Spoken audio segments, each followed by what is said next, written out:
Hello students, आज हम शुरू करेंगे पॉपुलेशन डेंसिटी ग्रोथ मॉडल। तो इसमें सबसे पहला जो ग्रोथ मॉडल पढ़ेंगे वो है एक्सपोनेंशियल ग्रोथ का मॉडल। तो इसमें हम पढ़ेंगे कि जो पॉपुलेशन डेंसिटी है वो नंबर ऑफ फैक्टर्स से अफेक्टेड होती है। जैसे for example we have already studied the birth rate, death rate, जिनको हम नेटालिटी मोर्टेलिटी कहते हैं, इमिग्रेशन है, एमिग्रेशन है, यानी कि पॉपुलेशन में से चले जाना या फिर आ जाना, उसमें एंटर हो जाना। तो फिर ये 4 मेथड्स तो हैं ही हैं। इसके अलावा भी there are some environmental factors which effects the population density. तो वो क्या है? They are the resources, natural resources. वो कौन से हो सकते हैं? वो फूड हो सकता है, शेल्टर हो सकता है, रहने की जगह और खाने पीने का सामान हो सकता है। तो अगर ऑर्गेनिज्म को ये दोनों चीज़ें बहुत ज़्यादा मात्रा में मिल रही हैं, if these are obtained by the organism in a tremendous scale, then what will happen? The population is surely will increase or rise. So reproduction rate will be high, so population will definitely increase.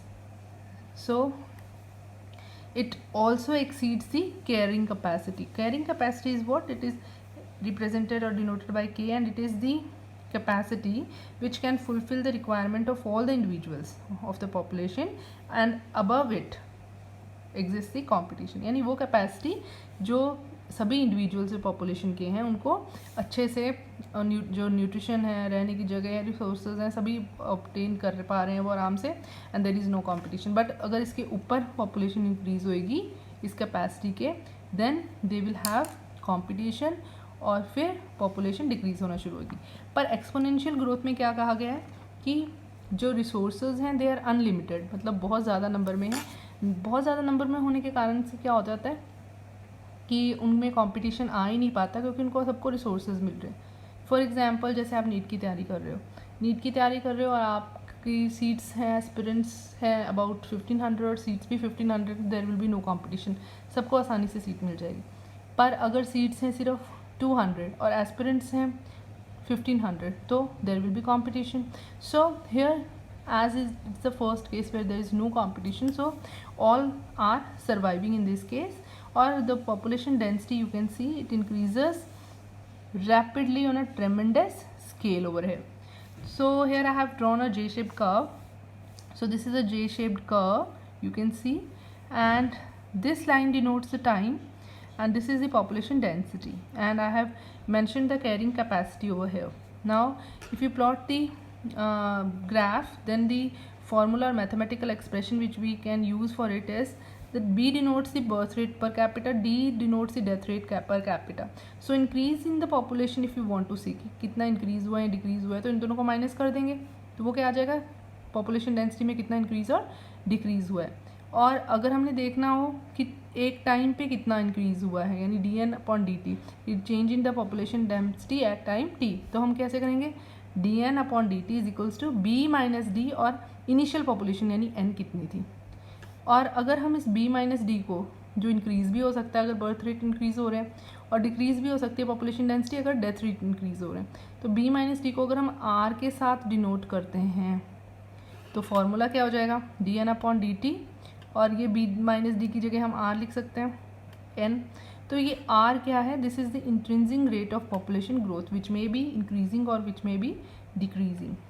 सो इसको हम दूसरी तरह से भी लिख सकते हैं, जैसे nt is equals to n naught, यानी कि n population density at time t will be population density at time 0, यानी स्टार्टिंग टाइम पे, और RT जिसका बेस क्या है? एक्सपोनेंशियल बेस दे रखा है। RT means intrinsic factor and time, जो गिवन टाइम है, ठीक है। तो ये हम इसको इस तरह से प्लॉट करेंगे, it will be always a J shaped curve. So this is the exponential growth. पर इन नेचर एक्सपोनेंशियल ग्रोथ जो है वो कभी अकर नहीं करता।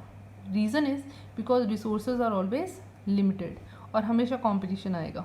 तो ये जो है दिस सिचुएशन और दिस केस इज़ अनरियलिस्टिक, तो हम इसको अनरियलिस्टिक केस जो है वो मानते हैं।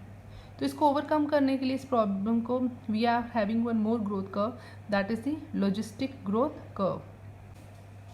सो नेक्स्ट इज़ लॉजिस्टिक ग्रोथ। तो लॉजिस्टिक ग्रोथ क्या है? इसमें यहाँ पे भी हम इसको ग्राफ की तरह एक रिप्रेजेंटेशन इसकी कर सकते हैं। So the graph obtain through logistic growth is sigmoid shape and it's also called Verhulst logistic curve. तो इसमें क्या है? सबसे पहले रिसोर्सेज जो होते हैं लिमिटेड होते हैं नेचर में। तो एक्सपोनेंशियल ग्रोथ में कहा गया था कि रिसोर्सेज जो है अनलिमिटेड है, पर ऐसा होता नहीं है। तो ये रियलिस्टिक वन है, तो इसमें बिल्कुल सही से बताया गया है कि रिसोर्सेज जो होते हैं वो लिमिटेड होता है नेचर में, यानी फूड जो होता है, अवेलेबिलिटी फॉर फूड या शेल्टर होगा ऑर्गेनिजम्स के लिए, वो सब कुछ लिमिटेड होएगा, सबको नहीं मिलेगा, क्योंकि ये हमेशा वहाँ पे कंपटीशन रहेगा। और कंपटीशन होने के बाद सर्वाइवल ऑफ द फिटेस्ट रहेगा, यानी कि जो फिट ऑर्गेनिज्म होंगे वही सर्वाइव करेंगे अकॉर्डिंग टू द डार्विन, और बाकी जो होंगे they will be perished out. इसके अलावा there is one more factor that is the carrying capacity. तो कैरिंग कैपेसिटी भी हम पढ़ चुके हैं कि वो एक कैपेसिटी है जो जहाँ तक सभी ऑर्गेनिज्म की सारी डिमांड्स फुलफ़िल हो सकती हैं, उसके ऊपर डिमांड्स फुलफ़िल नहीं हो सकती, कंपटीशन आ जाता है। तो here we have mention the carrying capacity and this is the time we have plotted here and this is the number of individual, यानी कि पॉपुलेशन डेंसिटी होगी, ठीक है। सो इसमें हम देखेंगे कि फर्स्ट जब ये ग्राफ हम ड्रॉ करना शुरू करते हैं तो लैग फेस आता है। लैग फेस में बहुत स्लो ग्रोथ होती है। तो अगर हम देखें ये टाइम लग रहा है इस तरफ को और यहाँ को पॉपुलेशन इंक्रीज शो हो रही है, तो यहाँ पर हम देखेंगे बहुत धीरे से पॉपुलेशन जो है इंक्रीज ऊपर को भी जा रही है प्लस इधर को भी जा रही है। दैट मीन्स टाइम भी ज़्यादा ले रहा है और इंक्रीज भी बहुत कम हो रहा है। तो this is called lag phase. Then there is an acceleration phase, एकदम से ज़्यादा रिसोर्सेज यूज़ करके पॉपुलेशन बहुत ज़्यादा इंक्रीज कर जाती है। Then deceleration, deceleration में वो फिर से उसका जो कैरिंग कैपेसिटी तक आके जहाँ पर रिसोर्सेज जो हैं वहाँ पर लिमिट हो जाती है रिसोर्सेज की, तो कंपटीशन बढ़ना शुरू हो जाता है। तो वहाँ पर रिसोर्सेज की कंपटीशन के कारण यहाँ पर फिर दोबारा से डी एक्सलेशन फेस आ गई, यानी पॉपुलेशन अब ग्रोथ जो है वो कम हो रही है। यहाँ पे देखो, यहाँ पर एकदम से इंक्रीज हुआ था, then it has start de accelerating. उसके बाद असिम्प्टोट हो जाता है। Asymptote, this word is means that population density becomes steady not increasing at this point. तो यहाँ पर एकदम से स्टडी हो जाती है, इंक्रीज नहीं करती, तो इसे हम असिम्प्टोट कहते हैं। दिस इज़ वेरी इंपॉर्टेंट, ठीक है।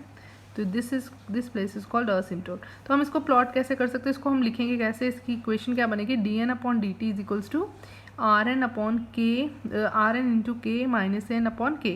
तो इसका मतलब क्या है, यहाँ पे डी एन मतलब था पॉपुलेशन डेंसिटी, डी टी का मतलब over time T is equals to R, R is again the intrinsic rate, हमने बी माइनस डी किया हुआ है पहले।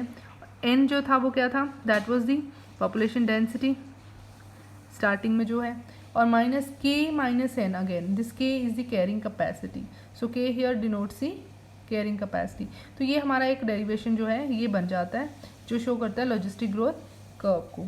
तो जो लॉजिस्टिक ग्रोथ कर्व्स हैं they are actually the more realistic ones, because since resources for growth for most annual populations are finite and becomes limiting sooner or later, the logistic growth model is considered a more realistic one.